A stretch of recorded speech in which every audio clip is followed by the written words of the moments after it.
नमस्कार, मैं हूं आशीष त्रिपाठी आपके साथ। मॉर्निंग ब्रेकिंग न्यूज में विस्तार पूर्वक खबरों पर नजर डालेंगे। शुरुआत करेंगे इस वक्त की बड़ी खबर से, जो कि इंदौर से आ रही है, जहां पर लोन नहीं चुकाए जाने पर एक शख्स को बुरी तरह से पीटा गया। दरअसल पर्सनल लोन नहीं भरने पर एक शख्स को बंधक बनाकर जबरन लोन वसूलने के लिए उसके साथ मारपीट की गई। कलेक्शन एजेंट ने ऑफिस बुलाकर उस शख्स के साथ मारपीट की, उसे बंधक बनाया। पर्सनल लोन वसूली के लिए फाइनेंस कंपनी में बदमाशों को रखा गया है।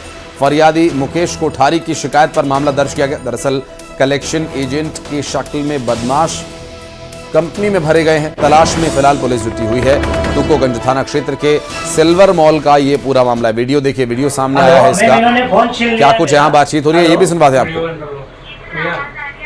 इन्होंने मेरा फोन छीन लिया है, तो आप हरकत क्यों कर रहे हो? आप बनाओ, वीडियो बनाओ, आप वीडियो बनाना पड़ेगा ना। आप हरकत कर रहे हो ऐसे, वीडियो बनाने के लिए लेके रखो। हेलो, मुझे बात करने दो ना यार। मैं बात कर रहा हूँ ना, तो मुझे करने दो। आप मेरा फोन लेके, हेलो मैम, इन्होंने फोन छीन लिया है मेरा।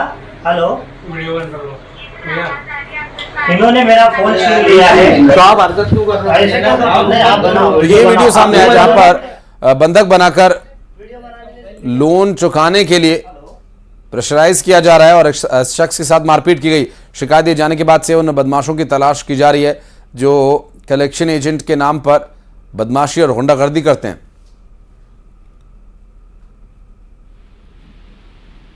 मिथिलेश हमारे सहयोगी इस वक्त हमारे साथ जुड़ गए। मिथिलेश, क्या है ये पूरा मामला, कौन सी ये कंपनी है और कैसे ये इस पूरे मामले का खुलासा हुआ?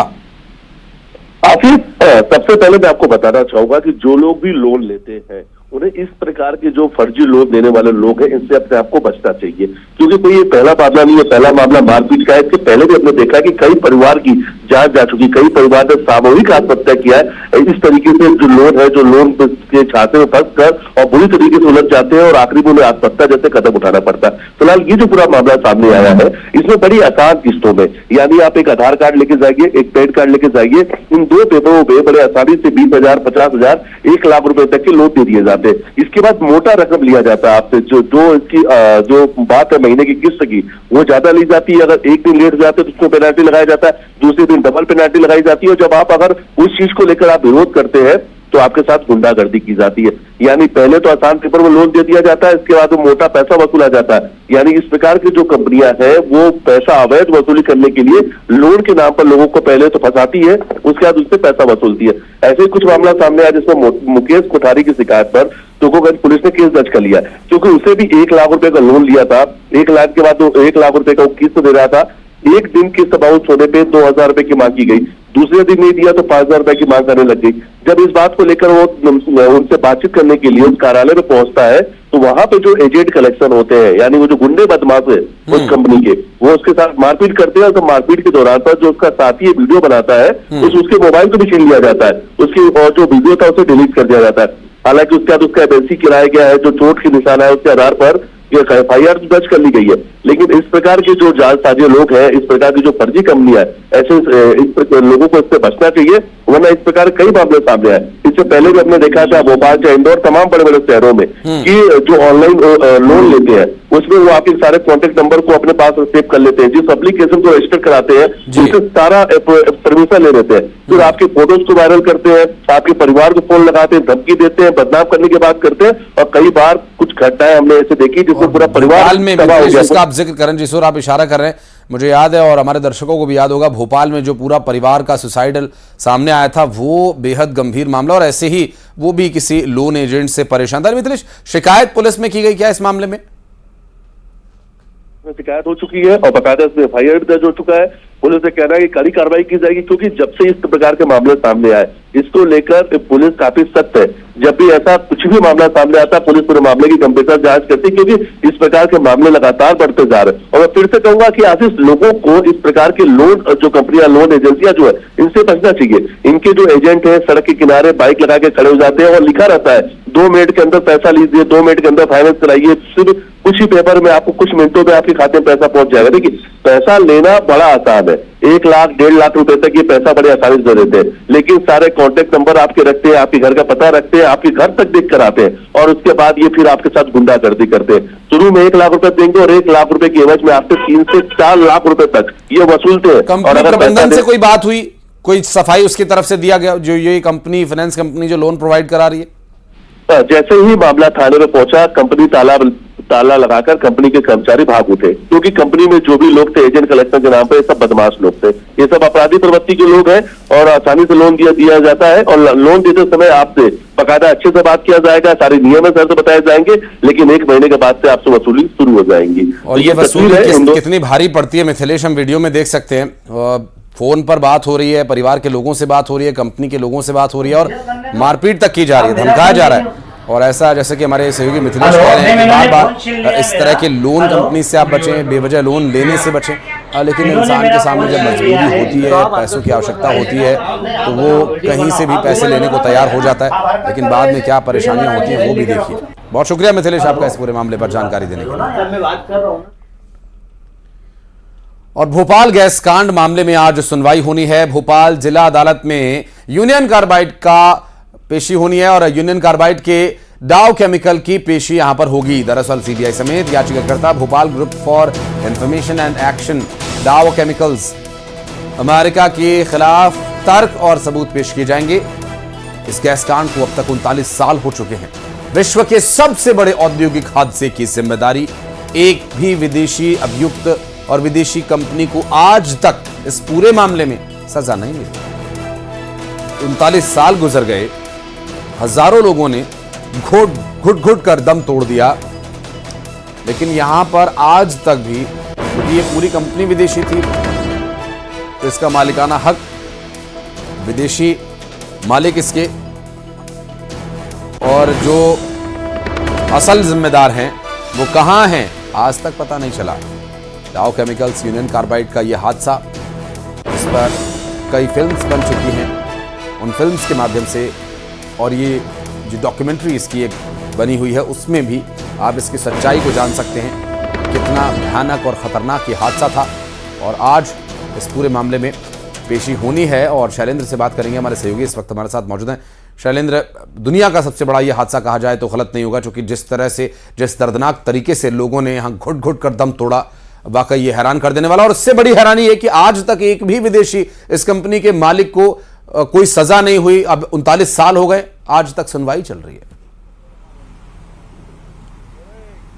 बिल्कुल आशीष, आपने ठीक कहा कि ये हादसा इतना भयानक था कि इसके आज तक जो है वो दर्द लोगों के चेहरे पर देखने को मिलता है। और जिस इलाके में ये पूरा हादसा हुआ था, हमने कोविड में भी देखा कि वहां के लोगों ने जान गंवाई, क्योंकि देखिए उनके फेफड़े जो है उस हादसे के बाद बेहद कमजोर हो चुके थे और कोविड के दौरान उनकी जानें चली गई। आज भी कई इलाके ऐसे हैं जहां पर अगर बोरिंग की जाती है तो वो केमिकल युक्त पानी जो है वो यहाँ पीने को लोगों को मजबूर होना पड़ता है, जिसके चलते लोग बीमार हो रहे हैं। तो 39 साल पहले जो हादसा हुआ था उसके कई जख्म आज तक गहरे हैं, लेकिन सबसे बड़ी दिक्कत यही है कि आज 39 साल पूरे होने के बावजूद भी एक व्यक्ति इसमें अब तक सजा नहीं हुई है, एक कंपनी को इसमें अब तक सजा नहीं हुई है और लगातार मामलों की सुनवाई हो रही है, चाहे जिला अदालत भोपाल की बात हो या फिर हाईकोर्ट सुप्रीम कोर्ट की हो। तमाम अलग अलग मुद्दों को लेकर जो है सुनवाइयां अलग अलग अदालतों में हो रही हैं। तो केवल सुनवाइयां हो रही हैं, लेकिन अब तक जो मुआवजा इन लोगों को मिलना चाहिए था उतना उनको मुआवजा नहीं मिलना चाहिए, और मुआवजे से बड़ी चीज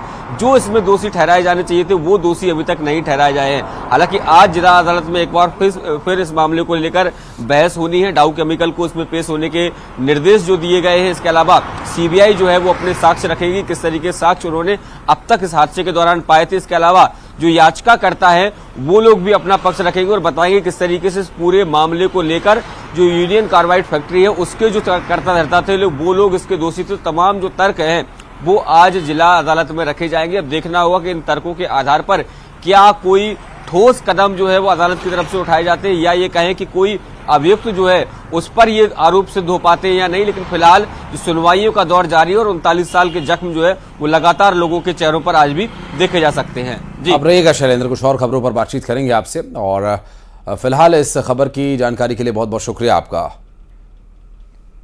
और अब बात करेंगे मौसम की, जहां मौसम में अब हवा में जहर घुलता नजर आ रहा है, क्योंकि AQI का जो लेवल है वो 300 के पार पहुंच गया। जबलपुर की बात करें तो गुप्तेश्वर में AQI 319 है, मेहरताल में 298, सुहागी में 291, भोपाल में 256, और यहाँ पर्यावरण परिसर की अगर हम बात करें तो यहाँ भी 260 एयर क्वालिटी इंडेक्स की आंकड़े स्थिति को दर्शा रहे हैं। और ईदगाह हिल्स में 256 AQI है, टीटी नगर में AQI 251 है। ग्वालियर की बात करें तो सिटी सेंटर का AQI 301 पहुंच चुका है। फूलबाग में AQI 251 है।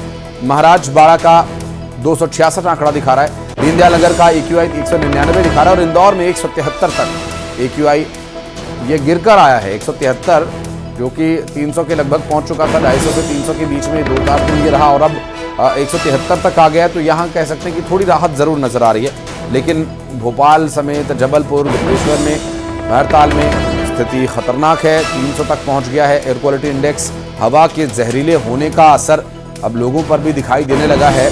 सांस लेने में कई लोगों को तकलीफ है। जो लोग सांस की बीमारी से पहले से ग्रसित हैं उनके लिए यहाँ पर स्थिति और बहुत ज़्यादा खतरनाक हो चुकी है और कई बार जो आंकड़ा है वो 300 के पार भी जा चुका है। ग्वालियर में अभी भी स्थिति 301 के आसपास बनी हुई है। जबलपुर में 300 तक AQI का जो लेवल है वो पहुंचा हुआ है। चिंता का विषय ये लगातार बना हुआ है। और ट्रैफिक नियमों का अनुपालन ठीक तरीके से हो, इसके लिए भोपाल में विशेष अभियान चलाया जा रहा है और ट्रैफिक पुलिस पूरी तरह से सख्त नजर आ रही है। यातायात के नियमों का पालन करवाने के लिए राजधानी की सड़कों पर सख्ती बढ़ गई है। ट्रैफिक के नियमों का पालन करवाने के लिए यह अभियान चलाया जा रहा है। विशेष अभियान मध्य प्रदेश में 50 दिन तक चलाया जाएगा और इस अभियान में निजी वाहनों के साथ साथ व्यावसायिक वाहनों की भी चेकिंग हो रही है। 24 घंटे में अब तक 322 वाहनों की भी जांच की गई है। हेलमेट, सीट बेल्ट बिना ही यहां वाहन चालक कई बार वाहन चलाते मिलते हैं, तो ऐसे में कार्रवाई भी उन पर की जा रही है। और इस पूरे मामले को लेकर बातचीत करेंगे। हमारे सहयोगी शैलेंद्र भदौरिया लगातार हमारे साथ जुड़े हुए हैं और उनसे बात करेंगे, जानने की कोशिश करेंगे कि भोपाल में क्या असर इस महाअभियान का, इस सख्ती का नजर आ रहा है। शैलेंद्र, लोगों को अपनी जिंदगी के प्रति खुद ही सजग होना चाहिए, लेकिन पुलिस विभाग बार बार उन्हें हिदायत दे रहा है कि आप दुपहिया वाहन पर हेलमेट लगाकर चलें, जब 4 पहिया वाहन चलाएं तो सीट बेल्ट जरूर लगाएं। क्या लोग जागरूक हो रहे हैं? इस सख्ती से कोई असर नजर आ रहा है सड़कों पर? देखिए, असर कितना नजर आ रहा है ये आप आंकड़ों के जरिए जान सकते हैं। देखिए, आज अगर पूरे अभियान की बात करूं तो चौथा दिन, और जिस तरीके से 3 दिन के जो आंकड़े आए वो बताते हैं कि मध्य प्रदेश के खासकर राजधानी भोपाल के लोग जागरूक नहीं हो रहे, क्योंकि देखिए प्रतिदिन 300 से अधिक लोग ऐसे हैं जिन पर चालानी कार्रवाई की जा रही है, या ये कहें कि वो ट्रैफिक नियमों का पालन नहीं कर रहे हैं, चाहे वह सीट बेल्ट लगाने का मामला हो या फिर हेलमेट पहनने का मामला हो। तो ये जो आंकड़े हैं लगातार हम देख रहे हैं कि 350, 340, कल 322, तो ये बता रहा है कि लोग अभी भी लापरवाह बने हुए हैं। जागरूक होने की बहुत अधिक आवश्यकता है। हालांकि तमाम जागरूक सप्ताह जो है वो ट्रैफिक पुलिस की तरफ से चलाए जाते हैं, स्कूल कॉलेजों में चलाए जाते हैं, विभागों में चलाए जाते हैं और लोगों को अवेयर किया जाता है कि ट्रैफिक नियमों का पालन करें। देखिए, ट्रैफिक नियमों का पालन करने का सबसे अधिक फायदा है तो अब वो आपको ही होता है, क्योंकि जब आप बगैर सीट बेल्ट के, बगैर सुरक्षा मानकों की गाड़ी चलाते हैं तो अगर ऐसे में कोई सड़क हादसा होता है तो आपकी जान जाने का खतरा बढ़ जाता है। तो ऐसे में अगर ट्रैफिक पुलिस आपको बार बार ताकीद कर रही है तो उसके पीछे कारण कहीं ना कहीं आपकी जान को सुरक्षित करना है, लेकिन लोग इसे मानने को तैयार नहीं। और यही कारण है कि जबलपुर हाईकोर्ट की सख्ती के बाद न केवल राजधानी भोपाल बल्कि समूचे मध्य प्रदेश में ये देखने को मिल रहा है कि ट्रैफिक पुलिस लगातार सड़कों पर है और अलग अलग पॉइंट्स लगाकर कार्रवाई कर रही है।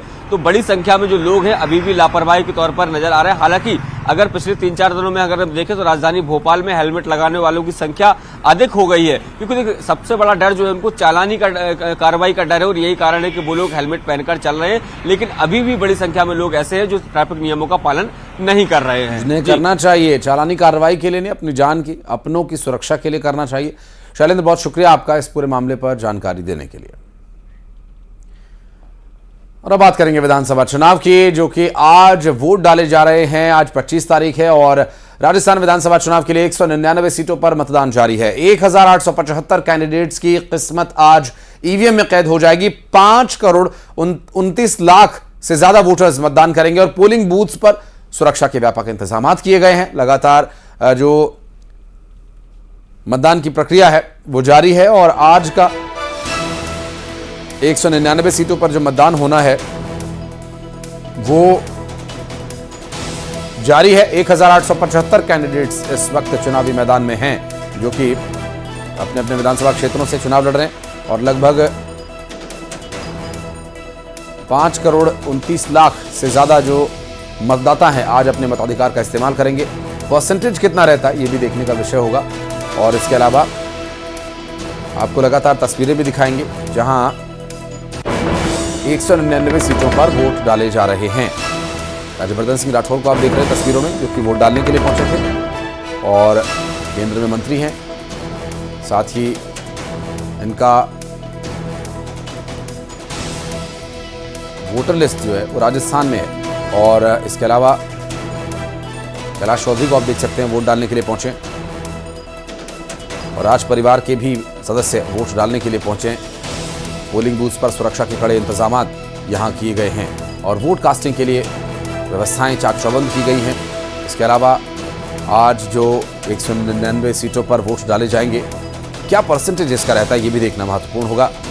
और राजस्थान का जो एक पैटर्न रहा है, पहले वो एक बार बीजेपी को मौका देते हैं, फिर कांग्रेस को मौका देते हैं, इस तरह से इस बार क्या ये पैटर्न टूटेगा या फिर यहां से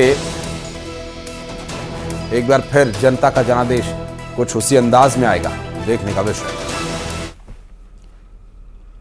चलिए वापस लौटते हैं मध्य प्रदेश की खबरों पर। मध्य प्रदेश की आर्थिक राजधानी इंदौर में लगातार पुलिस नए नए डिजिटल माध्यम से अपराधियों पर नकेल कस रही है, लेकिन अब पैरोल पर निकले हुए अपराधियों की भी पुलिस डिजिटल कुंडली बनाकर उन पर डिजिटली निगाह रखेगी। और बताते चले कि डीसीपी इंदौर आदित्य मिश्रा ने बताया कि पैरोल पर छूटने वाले अपराधियों को जियो टैगिंग के माध्यम से उन्हें ट्रैक किया जाता रहेगा और जियो टैगिंग के माध्यम से अपराधियों के हर मूवमेंट पर पुलिस की निगाह रहेगी।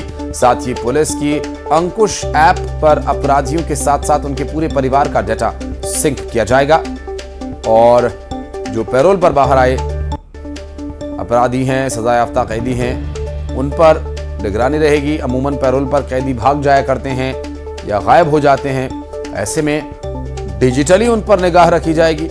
और क्या कुछ ये तरीके हैं ये भी आपको बताएंगे। इसमें हमारे द्वारा लगातार प्रयास किया जा रहा है कि इंदौर में एक जो बहुत बड़ी समस्या आती है कि यहाँ पर ट्रांजिट पॉपुलेशन जो होती है वो बहुत अत्यधिक है। लोग बाहर से काम करने के लिए आते हैं, मजदूर वर्ग के लोग रहते हैं, कई कंस्ट्रक्शन साइट्स पे काम करने आते हैं और फिर यहाँ पर आके अपराध कारित करते हैं।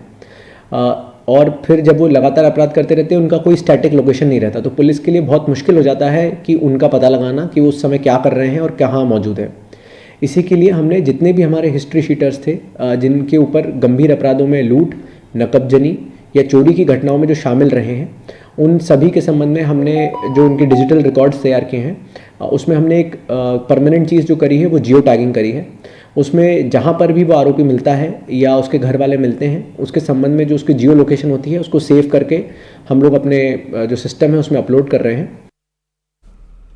और अंबिकापुर से बड़ी खबर, पुराने रंजिश में एक शख्स की बेरहमी से पिटाई का मामला। बीच सड़क पर शख्स के साथ मारपीट की गई, लाठी डंडे से इसके साथ मारपीट की गई। मारपीट का वीडियो सीसीटीवी कैमरे में कैद हो गया, सोशल मीडिया पर वीडियो वायरल हो रहा है। कोतवाली थाना क्षेत्र मायापुर की यह घटना है।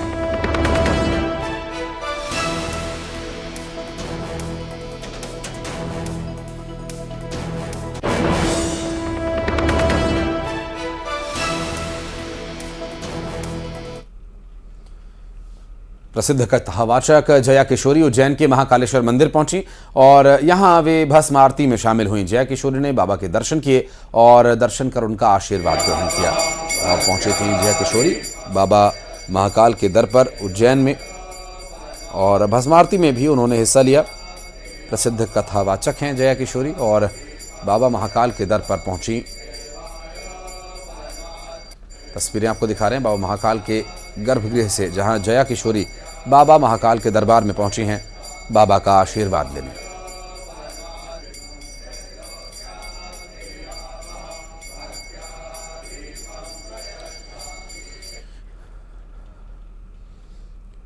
और अब खबरें 2020।